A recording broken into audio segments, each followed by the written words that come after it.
turn from my wicked ways.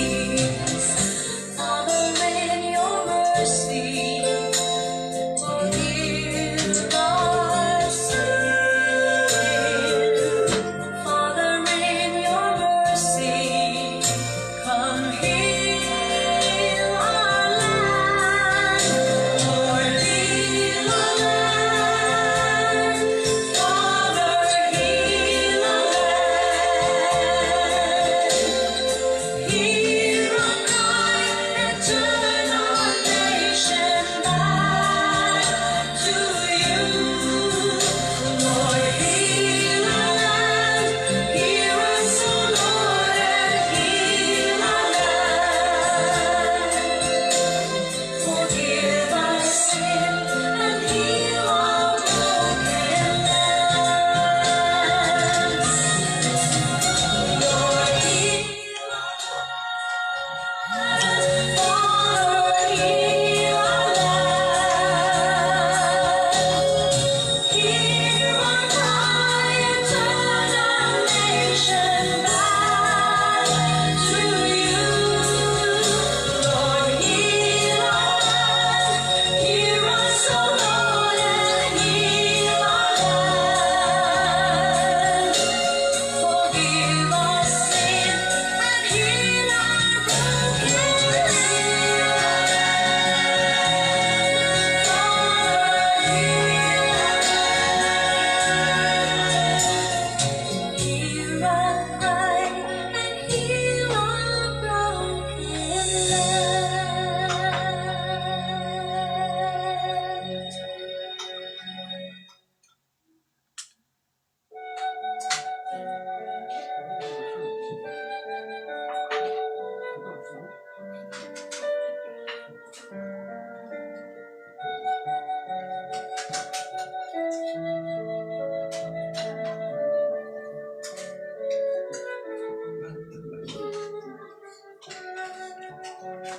Tunay nga Panginoon, na sa araw-araw wala kang hinahangad, kundi kami magbalik loob sa iyo.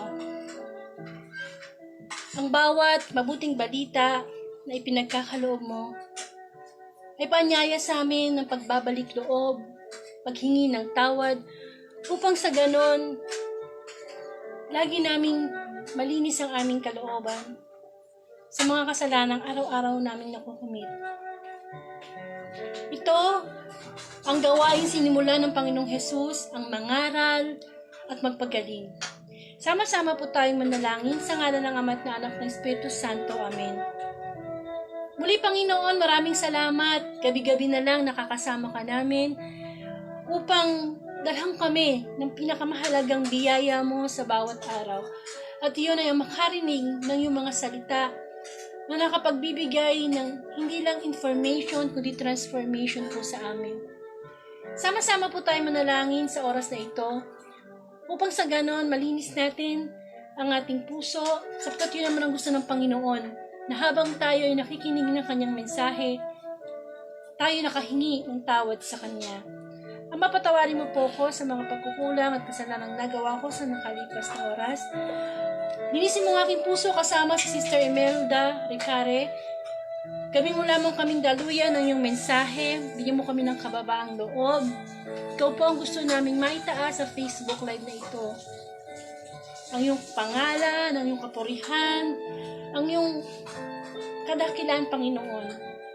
God is good all the time. Kahit kailan di siya nagkulang sa atin. Kahit araw-araw, nagkakasala tayo, araw-araw, nagkukulang tayo sa Kanya. Panginoon, dalangin ko din po mga makakarinig ng mabuting balita. Touch them, O Lord. Bigyan nila ng paggalang, ng atensyon, i-focus ang pagninilay nila sa mabuting balita, sapagkat ito po ay pagkain naming spiritual. Higit pa to sa lahat, pagsamasamahin man ang kayamanan, kapangyarihan, dito sa buong mundo, walang maitatapat sa kahalagahan ng iyong mga salita. Sapagkat sa iyong mga salita, naroon lang talaga ang totoo, ang katotohanan na magpapalaya sa amin. Nawa Panginoon, isama namin lagi ito sa aming schedule sa bawat araw, sa 24 hours na ibinibigay mo, Panginoon. Salamat Panginoon, napakabuti mo. Sa kang banal Diyos na kasama namin ngayon, na live, kaming mga makasalanan, pero salamat. Inaalaw mo kaming laging makarinig ng iyong mga pagpapaalala na yung mga salitang nagbibigay sa aming buhay. Salamat Panginoon sapagkat ang iyong salita ay may kagalakan kaming nararamdaman. Ang iyong salita ang makapagbibigay sa amin ng pag-asa, pag-ibig, at higit sa lahat ang buhay na walang hanggan na iyong inaalay. Alatang ito'y dalangin ko po sa iyo, Ama, sa pangalan ng Panginoong Hesukristo, kaysa ng banal na Espiritu. Amen.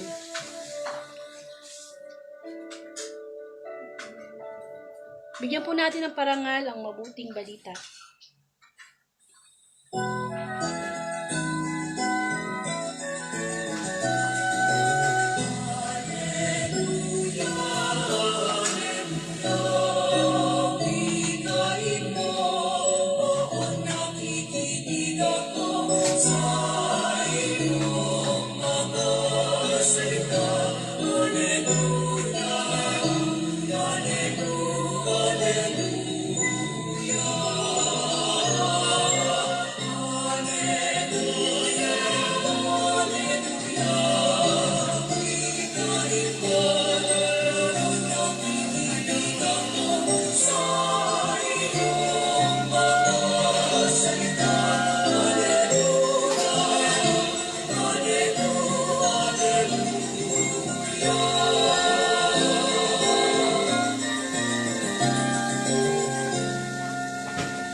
Mga kapatid, ang mabuting balita ayon kay San Mateo. Papuri sa iyo, Panginoon. Nang mabalitaan ni Jesus na ibinilanggo si Juan, bumalik siya sa Galilea. Ngunit hindi na siya sa Nazaret na nirahan, kundi sa bayan ng Capernaum, na nasa baybayin ng lawa ng Galilea na sakop ng Zebulun at Neftali. Sa gayon, natupad ang sinabi ni Propeta Isaias. Lupain ng Zebulun at lupain ng Neftali, daanang papunta sa lawa, sa ibayo ng Jordan, sa Galilea ng mga Hentil. Ang mga taong nasa kadiliman ay nakakita ng malimit na ilaw. Sa mga nakatira sa lilim ng kamatayan ay sumikat ang liwanag. Magmula noon ay nangaral si Jesus. Itinuturo niyang, Magsisi kayo at talikuran ang inyong mga kasalanan, sapagkat malapit nang dumating ang kaharian ng langit. minsan, naglalakad si Jesus sa tabi ng lawa ng Galilea. Nakita niyang naghahagis ng lambat sa lawa ang dalawang mangingisda, si Simon na tinatawag ding Pedro at ang Nilibot ni Jesus ang buong Galilea, nagtuturo siya sa mga sinagoga, at ipinangaral ang magandang balita tungkol sa paghahari ng Diyos. Pinapagaling din niya ang lahat ng mga taong may sakit at karamdaman. Ang balita tungkol sa kanya ay kumalat sa buong Syria, kaya't dinadala sa kanya ang lahat ng may sakit at mga nahihirapan dahil sa iba't ibang karamdaman. Mga sinasapian ng mga demonyo, mga epilepsya, at mga paralitiko, silang lahat ay kanyang pinagaling. Dahil dito, sinusundan siya ng napakaraming tao buhat sa Galilea, sa Decapolis, Jerusalem, Judea, at maging sa ibayo ng Jordan. Ang mabuting balita ng Panginoon, pinupuri ka namin, Panginoong Hesukristo. Muli, sumayin niyo po ang kapayapaan ng Panginoon. Salamat sa Panginoon, matatapos na naman ang araw na ito. Ilang oras na lang, pero nakita niyo naman, di ba? Tayo ay binigyan ng biyaya ng Panginoon, nakakain tayo, bigyan tayo ng kalakasan, nagawa natin yung ating mga gawain sa maghapon, lalo na ngayon, simula na ng klase, work from home, daming nagawa natin. Pero lahat yun dahil sa awa at pag-ibig ng Panginoon. So siguro naman hindi kalabisan ang magbigay tayo kahit sandali lang ng ating oras upang makapagnilay ng salita ng Panginoon. Sapagkat hindi lang naman po Sunday dapat tayo nakakarinig ng mabuting balita or ng gospel. Dapat po everyday yan. Everyday talaga. Diyan nagkakamali ang mga tao. Hindi nila naisasama sa kanilang araw-araw na gawain ang Panginoon. Bakit nga ba, no? Ang daming tao na lumilipas ang oras, walang time kay Lord na makinig sa salita ng Panginoon, samantalang utos po yun ng Panginoon. Amen? So, welcome po sa The Word of God Daily Gospel at Facebook Live. Ang layunin po ng Facebook Live na ito ay palaganap ang mabuting balita every day. Araw-araw. Bakit po? Araw-araw tayo binibigyan ng blessing ni Lord eh. Di po ba? Kung di dahil kay Lord, siguro hindi na tayo humihinga ngayon. Kaya napakabuti na, huwag natin siyang iaalis sa sistema natin. Sapagkat isipin mo ha, nagpaaraw ang Diyos sa mabuti at sa masama. Nagbigay ng hangin. Di po ba? So, ang problema lang siguro sa atin, sa nakikita ko, since ang Diyos ay Espiritu, hindi natin nakikita, kaya hindi nabibigyan ng atensyon ng tao. So, mas nakatuon ng tao sa mga bagay na nakikita. Pero di ba sabi nga, ang pananampalataya ay pananalig sa mga bagay na hindi nakikita. At ang Diyos ay Espiritu, so dapat siyang sambahin sa Espiritu at sa katotohanan. At ang katotohanan, tayo, hindi lang naman tayo katawang lupa. Meron tayong Espiritu, meron tayong kaluluwa. Paulit-ulit ko pong ito sinasabi. Bakit? Kasi lalo na po sa mga bagong makakarinig ng mabuting balita through Facebook Live na ipinapaalala lang sa atin ng Panginoon na baka nakakalimot tayo kung ano talaga yung totoong kayamanan dito sa mundo. Na lahat ng meron tayo, pahiram lang, lahat ng meron tayo, pansamantala lang. Napakabilis po ng panahon. 2020, dami natin na naranasan ng mga pagsubok sa buong mundo, sa ating pamilya, sa ating sarili. Ito, pumapasok na ang 2021. Ano na naman kaya ang mangyayari sa buong taon? Ilang lindol na naman kaya ang mararanasan natin? Ilang bagyo na naman kaya ang mapupunta sa atin, no? Hindi natin maikakaila na yung mga bagay na yan ay nangyayari. Pero syempre lahat naman tayo, sino ba namang nanalangin na maging masama ang pasok ng taon. Pero kailangan natin maging handa eh. Lalo na Jesus will come anytime na parang magnanakaw. Salamat na lang sa Panginoon, napakabuti ng Diyos kasi hindi pa niya yung ginagawa. Binibigyan niya pa niya tayo ng pagkakataon na magbalik loob sa Panginoon. Ang Diyos naman, di naman siya madamot, di ba? Alam natin. Pwede naman natin i-enjoy ang buhay natin.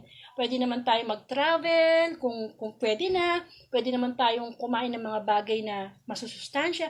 Ibig ko sabihin, kailangan lang nating balansehin ang ating buhay. Hindi naman kasi pwedeng puro physical life lang. Meron tayo dapat na spiritual life.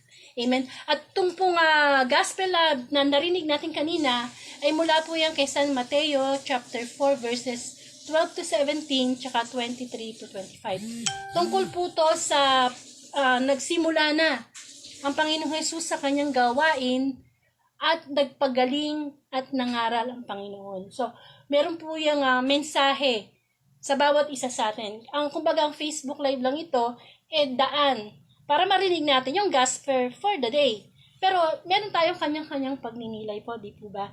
Yun ang masarap dun eh, na napapaalala. Sa akin, paalala to eh. Kasi tayo na may likas tayong makasalanan, no? Whether we like it or not. Kahit sabihin natin na ayaw natin magkasala, minsan tayo din ay nagiging sanhi ng pagkakasala ng ating kapwa. So, walang taong hindi nagkakasala sa bawat araw, kahit pari pa yan. Kaya kailangan lagi tayong aware sa nangyayari sa mundo, sapagkat ang nangyayari sa mundo talagang sobra na. Kung hindi ka makikinig ng salita ng Diyos, mabavirus ka ng sistema ng mundo. So ngayon po makakasama po natin si Sister Imelda Ricare. Siya po ang magbibigay ng pagninilay para po sa Monday Gospel. At tiyak naman po, yung maibibigay niya, maaring may mapulot po tayong aral o makarelate tayo sa experience niya. Amen po. So try po natin siyang tawagan. At nawa, Panginoon, maganda po yung signal, malakas po yung boses. Yan, hindi naman po umulan kanina eh. So, ayan. Hello, magandang gabi po, Sister Imelda. Yes, speaking po. Ay, good evening po. So, marami pong salamat sa Panginoon, pinagbigyan nyo actually, Panginoon naman po pinagbibigyan nyo, di po ba? Kapag nag-share po kayo ng tungkol sa Diyos. Amen. So, pwede na po, Opo, pwede na po kayong mag-start na magkaroon ng reflection, pero introduce nyo po muna yung sarili nyo. Okay, so am I going to start now? Opo, nakalive na po tayo. Diba? Okay.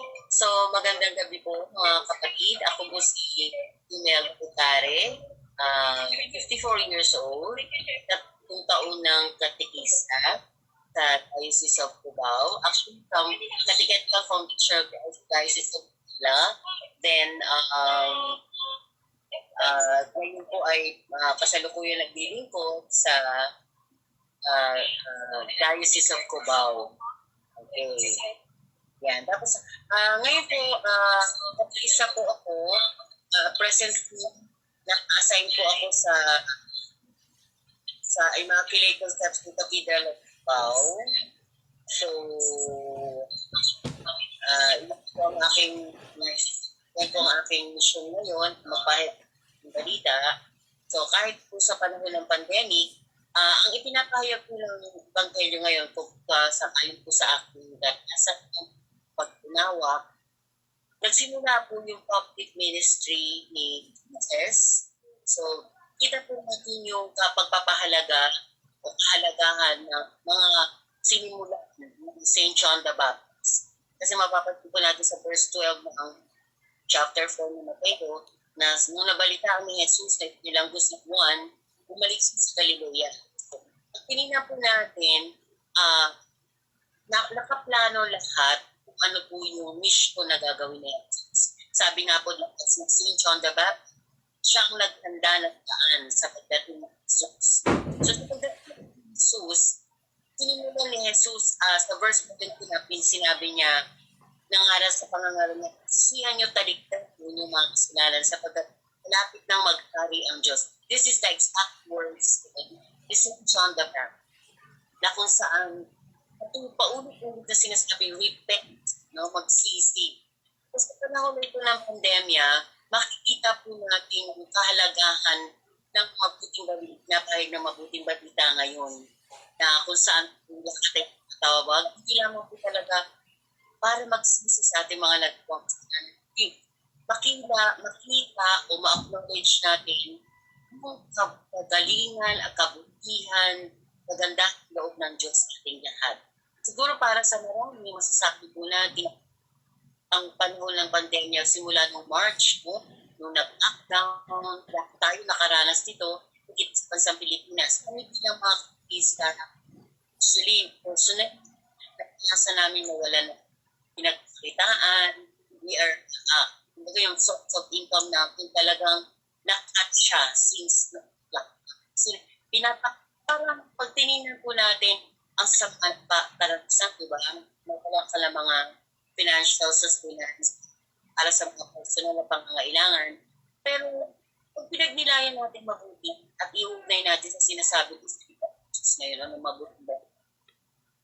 Ang lahat ng mga nangyayari sa buhay natin ay nagpapahayag ng kagandahang loob ng Diyos. Kasi sa panahon ng pandemya, nakita namin lalo yung kabutihan ng Diyos.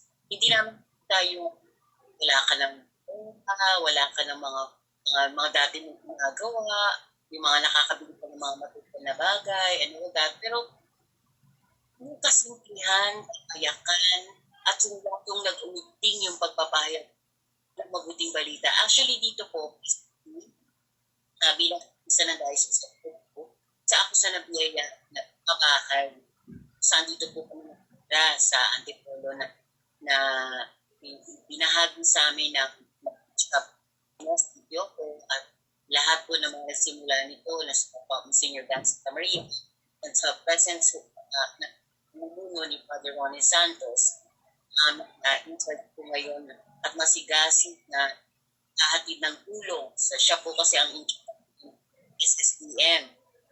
Ito po sa pabahay, so wala kami hindi upa, wala kami hindi mga bayarin na nangangailangan ng malaking paga.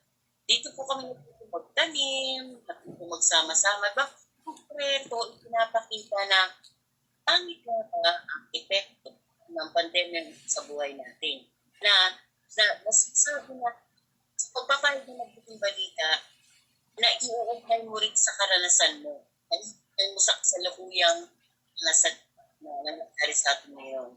Tapos ang nakakatuwa at nakaka-inspire isipin sa taong ito, 2021, we are going to celebrate the 500 years, no, ng Christianity sa bansang Pilipinas. So, masyadong matindi ng salita ni Jesus at saan pagkatapos yung sabihin ng mga kataga sa verse 17, pagsisihan ninyo talikod ng mga kasalanan, hindi lang natin na-include mo, pero ang kasunod yung pagtakot sa apat na manginis, yung mga unang apostol.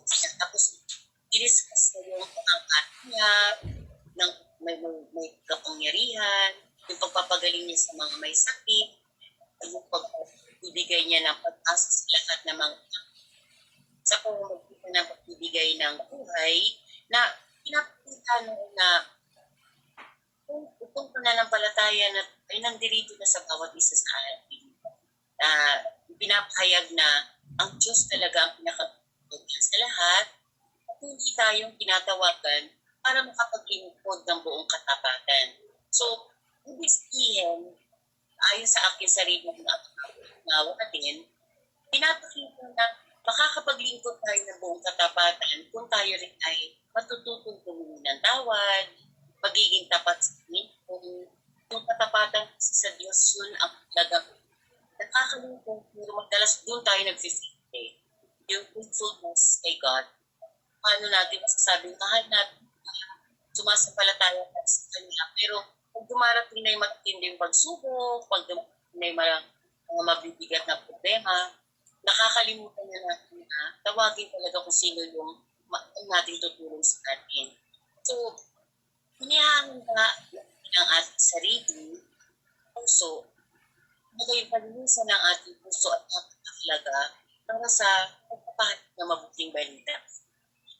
Pero ni Jesus, di ba, bago ng kanyang public ministry, pag ay tumaytawag kalikasan bilang tao, Diyos, pero inihanda pa rin siya.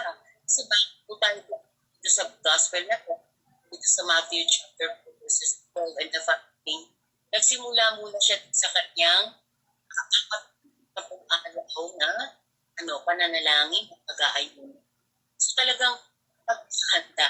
So ang panahon na ito ay pagpapahayag ng paghahanda. Pagkamat nakalipas tayo sa pagdiriwang ng Kapaskuhan, sa ihanda natin ang ating sarili, ihanda natin ang ating para maidog kay Jesus at yung Panginoong Jesus. Subalit, hindi pa rin tayo kinakailangan sa araw na Lunes, Panginoong ito. Tinatalakay ang paghahanap ng puso, ng katapatan sa Diyos upang pareho na Jesus tayo din ang buong katapatan. Kaya ang sabi ko, kami celebrate the 5 years, no, ng Christianismo dito sa mga isa, kung hahanda rin, no, dahil sabihin niyo kung walang enough remuneration, hindi naging winter o naging hadlang para magpatuloy po ang mga katigis sa pagbubuo ng mga leksyon, mga aral mula sa elementarya hanggang sa mga pang-ato. So, ibig sabihin, ano lang po gusto namin iparating? Pinaparating natin sa lahat na identity natin. Na pareho na Jesus, pinakala na si Jesus, yung nakakala nila, pero pangako ni Jesus, verse 20 ng chapter 28 na yun, na kung kasama nyo hanggang sa yung pinanghawakan natin lahat. Yung pagbibigay niya sa atin ng banal na espiritu. Ito, sister, di ba? Bakit mo ba pinopropagate si Sister Angelica Adorde? Pinapahayag yung mabuting balita, hindi siya nag-iisipin na mag-aan ng oras at araw para maipahayag ang mabuting balita at makapaglaan ng oras sa pagbabatagi ang mga tao na maipahayag kung ano ba ang pagkaunawa at pagkakasan dito sa mabuting balita. So, yung gawain na ito ay isang gawain po ng Diyos.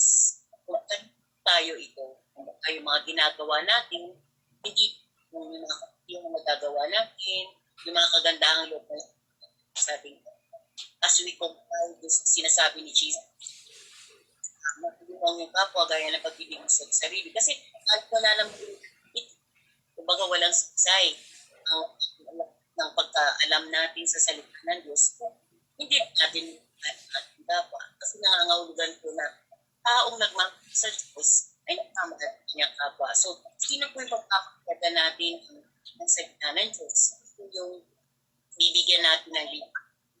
kapareho po ng naging gabay ng mga mago, ng mga mago. Kahapon yun ang gospel natin. Naging gabay para makita nila si Jesus. Yun lang, meron ng gabay na kung saan patuloy ang sinusundan sa Jesus. At sunod natin na ito kaya sa ang lugar, pagkakaroon ng malinis na puso. Kasi hindi matutupad, magagampanan ang buong katapatan ng tungkulin na ito, lalo na po ako bilang isang katapista na nakakalimutan ang katuruan ng simbahan, yung alam mo kung ano yung mga dapat gawin at hindi dapat gawin. Ang pinakamahal ko po ay yung nanalangin. Kami po dito sa noong March 15 o March 16 nagsulat sa araw ng bagong panalangin. Kasi naniniwala po walang makakapigil sa biyaya ng isang kapamayan na isang lalo na kung buong bansa ay samak na lahat po tayo ay tinatawag pagpapakabanat. Sabi nga ni Jesus, be perfect as your Father in heaven is perfect. So lahat po ay may karapatan, may binibigyan ng pagkakataon. So kahit hindi ka mag-canonize, hindi ka mag-beatify, lahat po tayo ay may pagkakataong kagawa ng kabutihan. So kabutihan na yun, patuloy po na biyaya po, hindi natin utang na loob sa sarili natin, utang na loob natin sa Diyos. Kasi hindi naman natin itawa ang anumang kabutihan, wala siya sa Diyos. At iting ko si Angel, yung manalangin. Kapangyarihan na yung Jesus sa kanyang papayag ng magpapagita, pagpapagaling na may sakit, yung pag-inyo niya, yung pag-akit.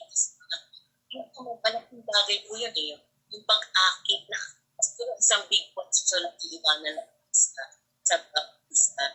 Nakakapag-akit pa ako ng tao para sumunod kay Kristo. Hindi po bilang hindi po kami nakakaturo ngayon sa public school. So wala kaming chance na magkaroon ng experience, na makapahayag na magiging pagkita. Pero hindi po kami tumutulong. So halimbawa, nagpapatuloy po ang pagpapahayag ng mabuting balita, ang pagkatanda sa mga tao, tanggap na magsasapunto, mga bata, in school na, papatuloy po ito. Kasi alam namin na hindi ka tingin ang gratis o biyaya na dapat ng bawat isa. So lahat tayo ay inaas lumapit sa Diyos, mag-ayot ng kita, ayon sa kakayahan na pinagluto sa atin. So, may papakit natin ito, lalo na sa panahon na ito ng pandemya, na kung saan, kala ko na nakahamon para sa mga katigis.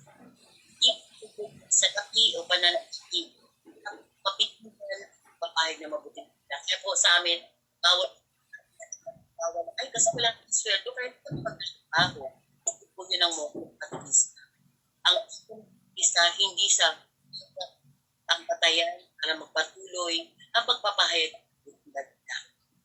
Pareho ng Jesus, hadlang sa kanya ako, hindi siya nagkaroon ng tako, at sundan, yung mga kita na ni St. John the Baptist. Hindi siya nagkaroon ng hayag ang kapatanan, hindi nagkaroon ng takot si Jesus. Palapitin ang mga tao sa kabutihan at dalhin sa kaligtasan. So tayo lahat, ano yun, sa pagdiriwang natin ang tao, ang Kristyanismo, sa sinasabi na tayo yung Kristiyano ng bansa, na nakakalungkot po na kapag tayo yung sinasabing Kristiyano, ay maraming mga magawa. Ito ay failure. Hindi lang tao na hindi failure po natin lahat yun. Kapag hindi talaga na isipon ang mga tao ang Diyos. Kasi po ang hapon sa ating lahat. bata, matanda, mag-asawa, dalaga, o whatever, sa anong estado ng buhay tayo, kahit mahirap, yaman, lahat tayo ang naan para magpahiyap ang mabuting balita. Sapagkat na mabuting balita ay patuloy natin na ipapahit ang pangangailangan. Naninip na tayo, darating yung panahon, darating si Jesus. At kung nagagawin sa atin, ang ipapahid natin na tayo ay karapat na maisama sa kanya. So, Sister Angelica, salamat sa opportunity for this time sa inyong program. At may kaya kahalagahan ng gospel natin sa araw na ito. Nawa ang maging hamon sa ating lahat ang pananatili sa pagsisisi, ang pagkakamali, at pananatili sa katapatan sa Diyos upang buong katapatan natin magampanan yung tungkulin. Hindi lang para sa show, hindi lang sa pagpapakita ng parang panlabas na pagpapakita. Parang yung show lang siya, parang pakitang tao. Hindi, kumbaga gagawin natin ito hindi para maging popular o hindi para maging makilala lang kahit sino, kundi gagawin ito dahil mahal natin yung Diyos. Amen. Dahil bilang sa simbahang Katolika, tayo pong lahat, no, ay may kanya-kanyang tungkulin. Ang bawat tao, ang bawat Kristiyano ay katikista. Hindi lang po kami. So lahat tayo ay katikista na kung saan ay makapagpahayag ng mabuting balita. Maipahayag ang kabutihan ng Diyos at sa panahon na ito na napakalaking hamon sa atin na maraming pananakot, maraming mga bagay na nagaganap na pwedeng ikabahala ng ating ikawala ng pananampalataya. Subalit hindi po yun ang inaasahan sa atin. Sabi ko nga po sa mga tinuturuan namin, pag nagtuturo po kami nagbibigay kami ng katekesis, sa panahon ng mga unang Kristiyano at mga apostles, sila ay nakadanas sa papugutan ng ulong, nila San Pablo, ng mga apostoles na nakaranas ng mga pagpapahirap dahil sa pagpapahayag ng mabuting balita. Sila yung mga apostoles, di ba? Lahat po sila, lahat nakaranas. Kahit yung mga unang dalawang Pilipinong santo natin, si San Lorenzo Ruiz, si San Pedro Calumnia, they were all martyred. Sa panahon natin ngayon, hindi tayo pupugutan ng ulo. Hindi na po tayo babalatan ng buhay o ipapako sa krus at susunod. Subalit yung pang-araw-araw nating pamumuhay at yung mga paghihirap na nararanasan at yung mga subok na dumarating sa ating buhay, ito po ay pagpapahayag na paano natin maipapakilala si Jesus. Mga na ito na nararanasan natin. Wala kang sweldo, wala kang material na bagay na inaasahan, na ang talagang inaasahan ay walang iba kundi ang Panginoon Diyos. Amen. Na pinakamakapitan, pinakadakila, at nagmamahal sa ating lahat. Sa kabila ng ating mga kahinaan, sa kabila ng ating mga kasalanan. Kaya patuloy ako humihingi ng tulong sa Diyos na bigyan ako ng magandang kalusugan, kalakasan, talino at lahat ng mga katangian na magagamit para sa pagpapahayag ng mabuting balita. Maraming sa Sister Angelica.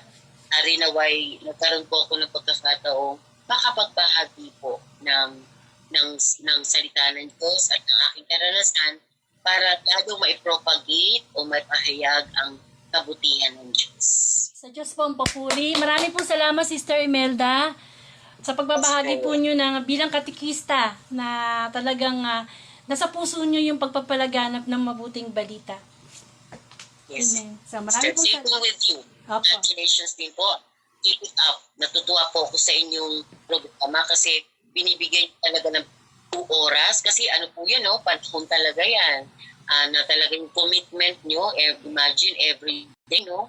Kumbaga ito po ay kung nakikita ng Diyos ang lahat ng ginagawa natin at sigurado po tayo natutuwa po siya sa lahat ng ginagawa. Amen. In our Opo. way, papahayag na ang kabutihan, gagandahang loob. Okay, salamat po sa Panginoon, sa Diyos pong pupuri. Maraming po salamat. So, ayan po si Sister Imelda Ricare.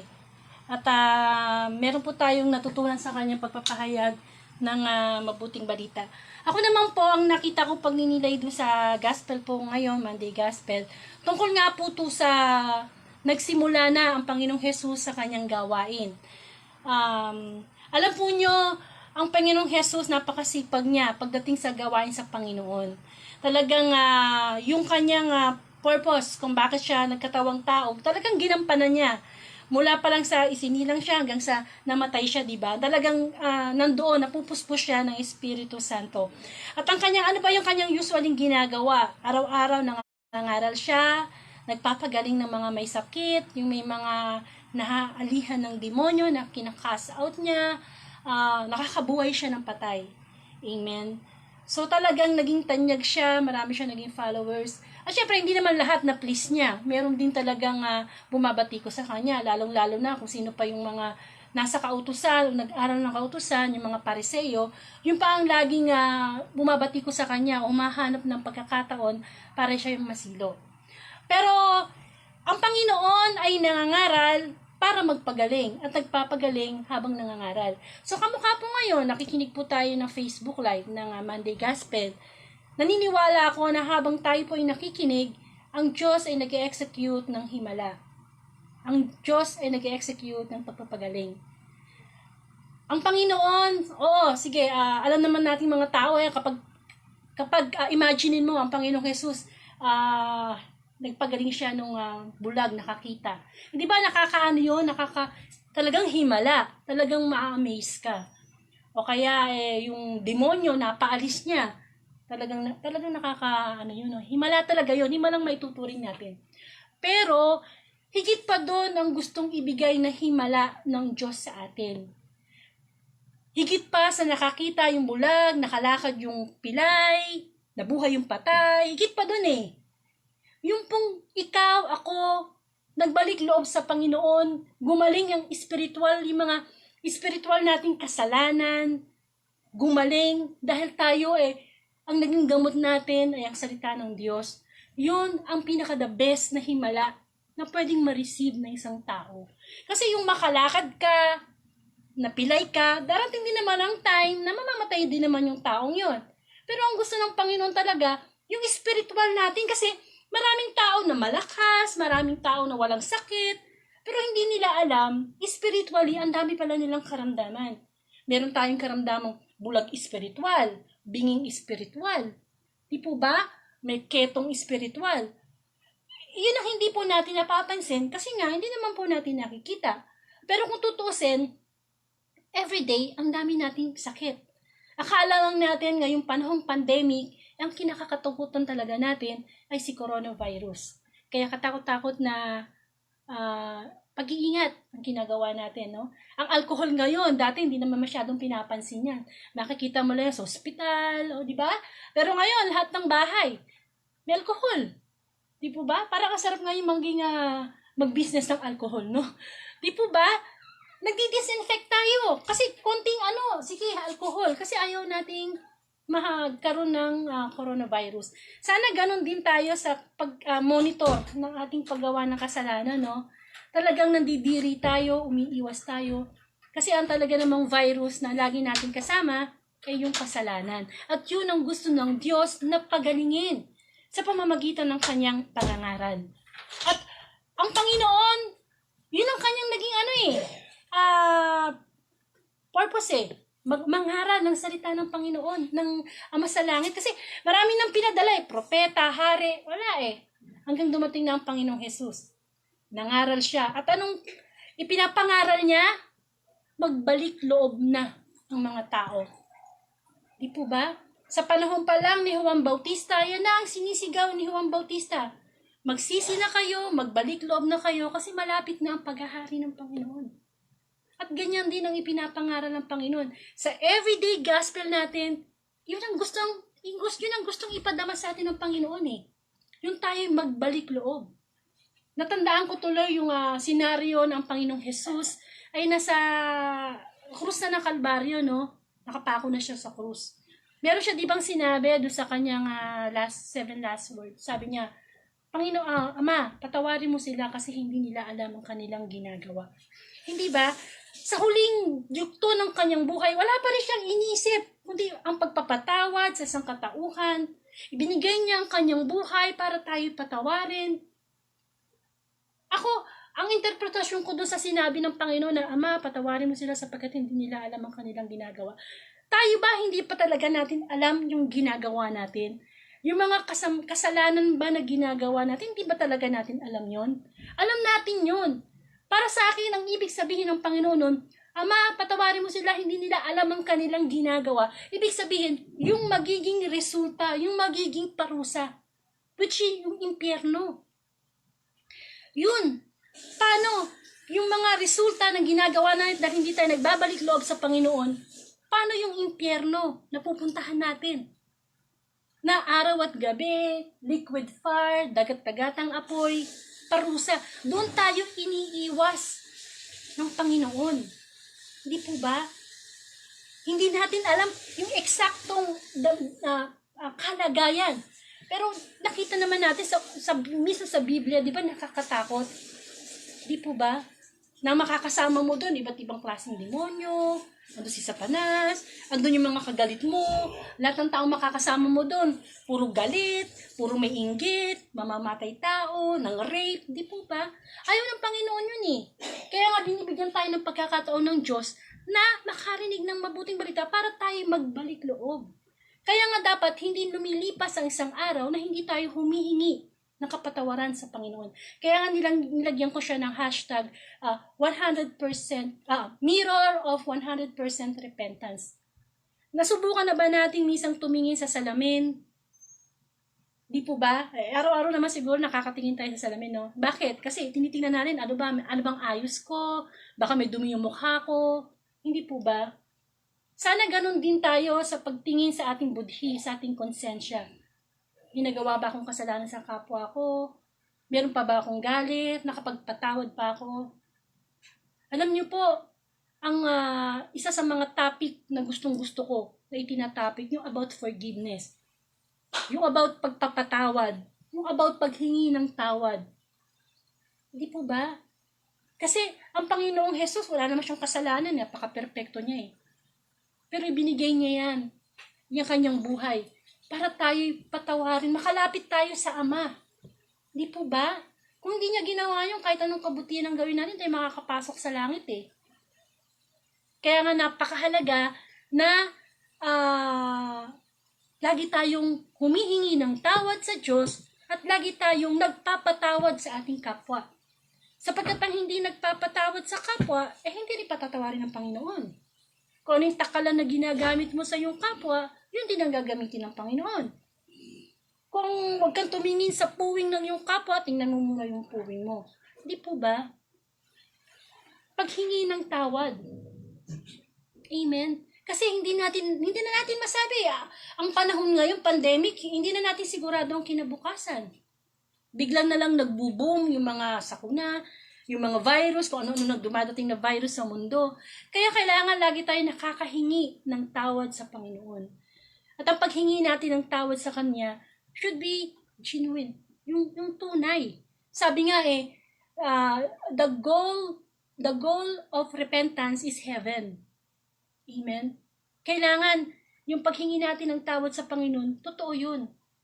Kasi batid naman ng Diyos kung tayo ay nagsisinungaling o hindi. Amen.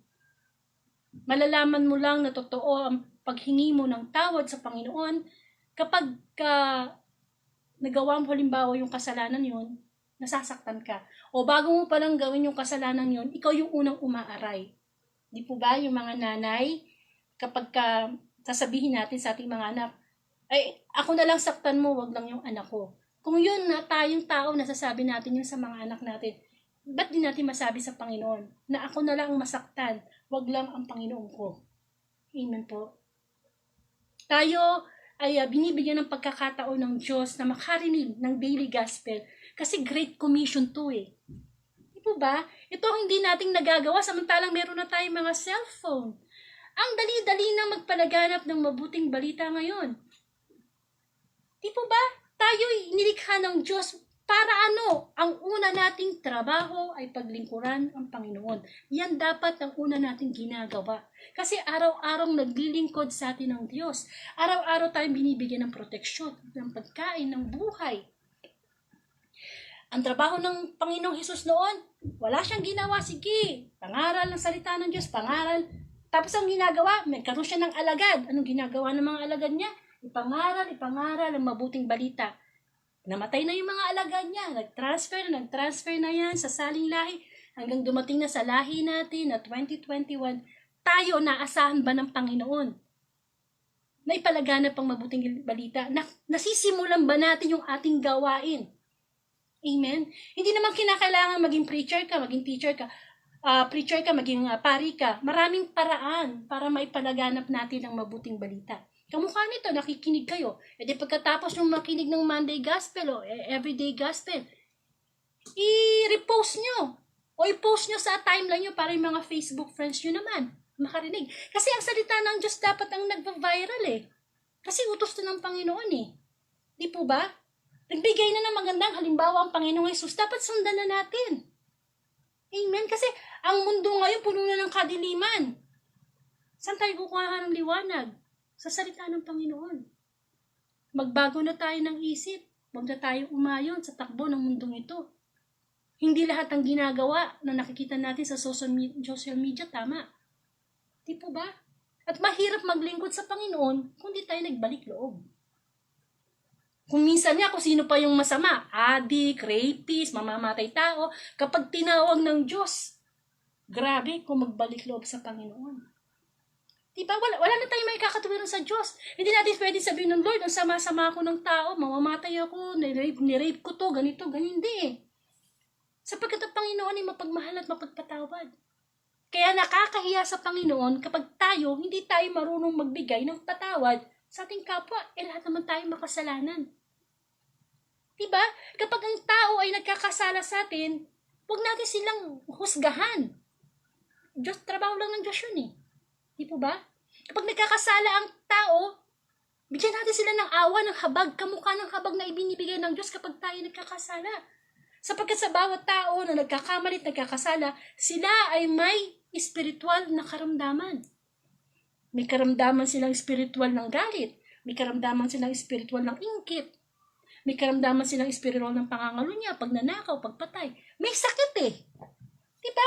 Kaya nga naparito ang Panginoon para sa mga may sakit. Kasi Jesus is a divine healer. Kaya kung may pagtatalo kayo ng asawa mo, magkamagalit sa asawa mo. Maawa ka sa kanya. Kasi, halimbawa, nang bababae siya, nagsusugal siya. Barkada siya, napababayaan niya yung pamilya niya. Di po ba? Ano bang sabi sa atin ng Panginoon? Ipagdasal ang mga umuusig, ibigin ng kaaway, ibang-iba sa sinasabi ng mundo. Sapagkat ang mundo, gantihan na to, walang patawaran. Buhay sa buhay, pinatay mo yung pamilya ko, buhay din ang katapat mo. Di po ba? Ganyan tayo eh.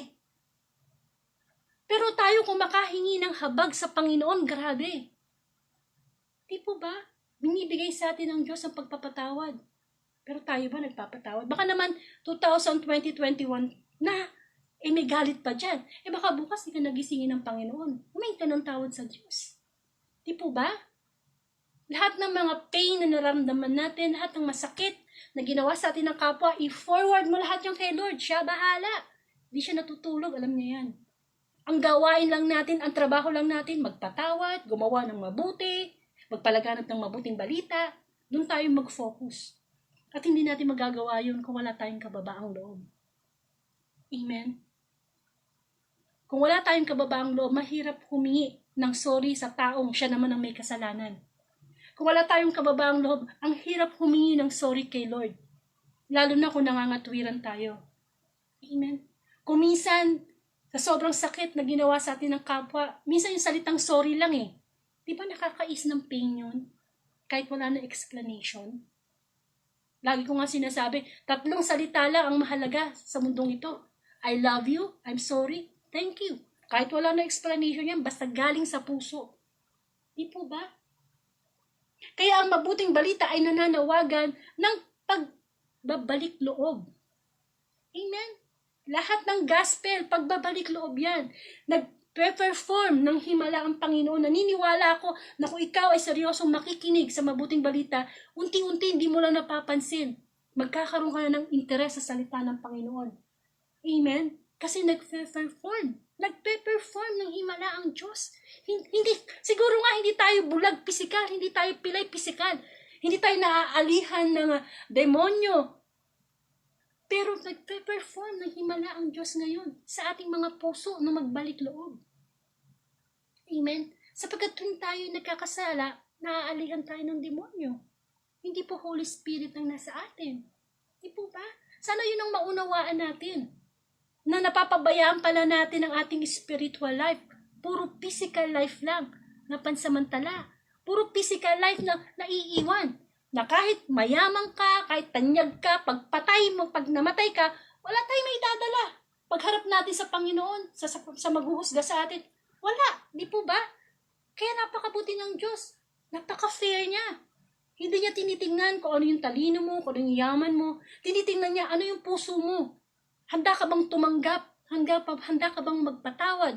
Handa ka bang maging peacemaker para sa mga taong nag-aaway pagbabatiin mo? Hindi yung ikaw pang magiging dahilan para lalong mag-away sila. Di po ba? Sana ma-realize natin na sinimulan ng Panginoon ang kanyang gawain, ipagpatuloy natin hanggang sa araw na ito, hanggang sa mga susunod na araw na ito. Gawaing ipalaganap ang mabuting balita sa pamamagitan ng social media. Hindi na tayo kailangan na maging kamukha ni San Mateo, ni San Pedro. Di po ba na pupunta sakay pa ng bangka, tatawid pa kabilang ibayo, akit pa ng bundok, lakad pa sa init ng araw, para may pahayag ang mabuting balita.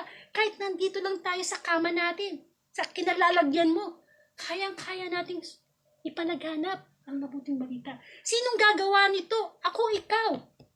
Kung hindi pa natin gagawin to, ano ang naibabalik natin sa Panginoon? Kung simpleng pagbabahagi, pag-share ng gospel, hindi natin magawa. Pero pag mga sama ng loob, pag mga online tinda natin, ang bilis natin makapag-post. Di po ba? Dapat lahat ng ginagawa natin, nag-glorify natin ang Panginoon. Amen. Nangangaral ang Panginoon at habang nangangaral siya, habang nakikinig tayo ng kanyang mabuting balita, nagpapagaling ang Panginoon. Amen. So sa araw pong ito, sa Monday Gospel, iiwan pong tanong sa atin ng Panginoon. Handa ka na bang maging online alagad? Di po ba? Yan na ang boom ngayon mga online Online seller, work from home, school from home, online school, di ba? Ipalaganap natin. Kasi ako, ilan ang Facebook friends ko? Ikaw, ilan ang Facebook friends mo? 200, 1,000, 2,000? Kahit ilan lang dyan, makarinig ng gospel na i-share mo, nakatupad na tayo sa Great Commission. Amen? Kung ikaw ay mahiyain, kasi hindi naman talaga madaling magpalaganap ng mabuting balita. Maging preacher, hindi talagang madali. Di po ba? Dahil una sa lahat, dapat isinasabuhay yun. Pangalawa, kailangan talaga ng kapal ng mukha. Di po ba? Kasi pag nagpahayag ka ng salita na Diyos, maraming magsasabi sa'yo na, nanguhusga ka. O kaya sasabihin sa'yo, nanguusig ka. O kaya sasabihin sa'yo, di po ba? It takes a lot of katapangan. Pero habang pinapahayag mo ang mabuting balita, may kababaang loob na hindi yung sarili mo ang pinagmamalaki mo, kundi ang Panginoon. Amen. Kaya sana, sama-sama tayo, no? Magkaisa tayo. Ito dapat ang viral. Hindi yung kapag merong pinatay, merong pumatay, yun ang nagva-viral. Tapos ang mga comment, puro panghusga, patayin yan. Balatan niya ng buhay. Di po ba? Ganun tayong tao. Yung ba ang turo sa atin ng Panginoon? Ipabayan natin sa Diyos. May batas ng tao, may batas ng Diyos. Di po ba? Sana ma-realize natin na gamitin natin ang ating mga cellphone to glorify God. Nasimula ng Panginoon ang kanyang gawain, hanggang ngayon, ipagpatuloy natin. Bata, matanda, inuutos sa atin ng Panginoon sa kanyang Great Commission sa Mateo chapter 28 verse 19 na ipalaganap ang mabuting balita sa buong mundo, gawing alagad ang lahat ng tao. Tayo po ay magkaroon ng closing prayer. Maraming salamat po, Panginoon, sa muli mong pagpapaalala sa amin Natunay nga ikaw, O Lord, ang nagbibigay ng kakayanan sa amin.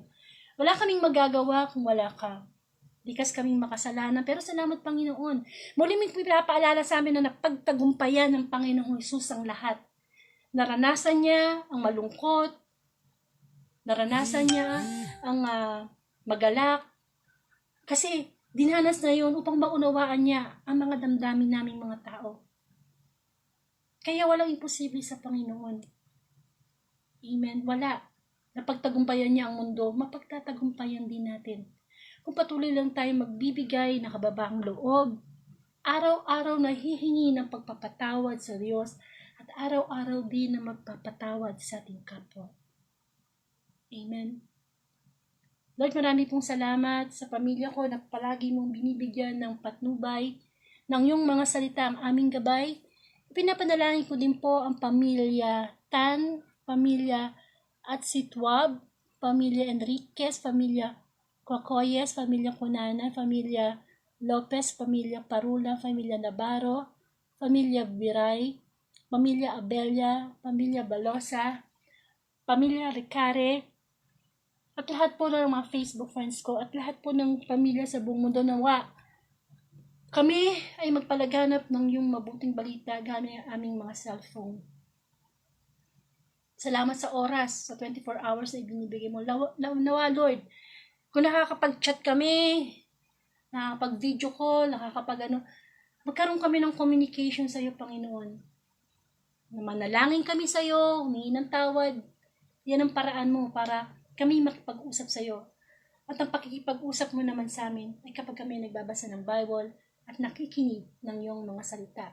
Hindi lang tuwing linggo, kundi araw-araw. Pagpapaalala mo, dahil kami patuloy pa rin nagkakasala at nahuhulog sa kasalanan. Itong panahon ng pandemic, ito na po yung pinaka-perfect time para magbalik loob sa Panginoon. Salamat o Diyos, pandemic pa lang ang pinadala mo, hindi pa ang Panginoong Hesus. Ibig sabihin, binibigyan mo pa kami ng pagkakataon para magbalik loob sa iyo.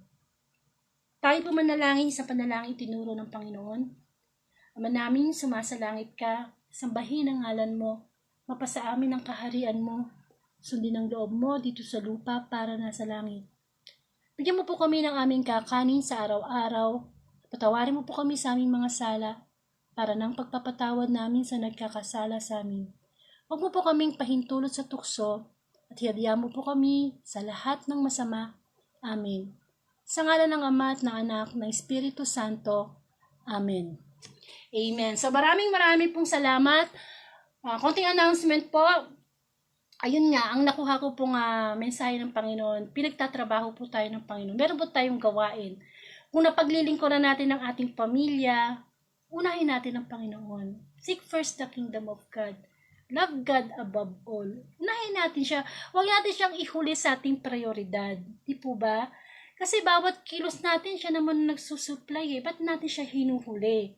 Eh siya naman dapat ang maging forever natin. Di po ba? So sana po, magbahagi tayo ng mabuting balita. Ito pong Monday Gospel, i-share nyo po sa timeline nyo. O kaya punta po kayo sa aking YouTube channel, mag-subscribe po kayo. Nandun po yung mga nakaraang gospel na pwede nyo pong muling panoorin at pwede nyo pong i-share sa timeline nyo. Meron din po doon hindi lang gospel, minsan may mga special topic doon tungkol sa limbawa sa mga adultery, sa mga marami, no? At inibitahan ko po kayo sa January 10, 2021.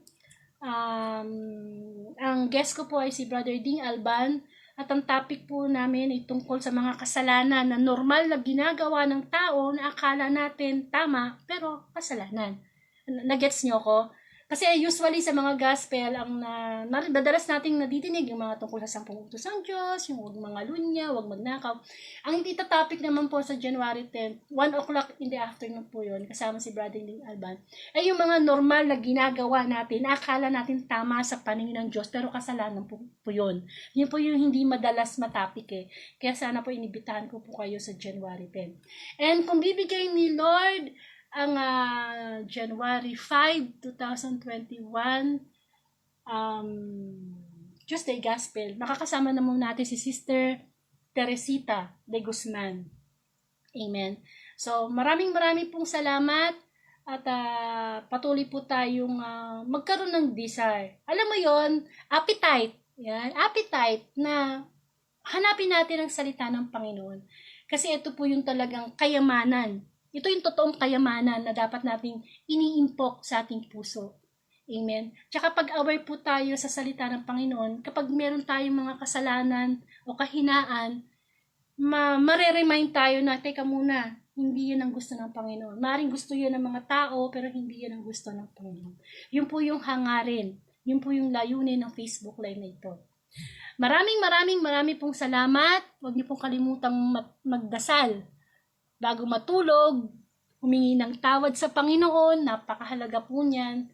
At sana sa paghingi natin sa tawad sa Panginoon, huwag na nating ulitin. Kasi ang kasalanan, ang kasalanan daw kapag hiningi mo na ng tawad, parang pagkain niyang iniluwa mo na. Pero kapag inulit mo uli, parang pagkain na iniluwa mo, na sinubo mo uli, nakakadiri po yun, di ba? Yung niluwa na natin, tapos kakainin natin uli, nakakadiri po yun.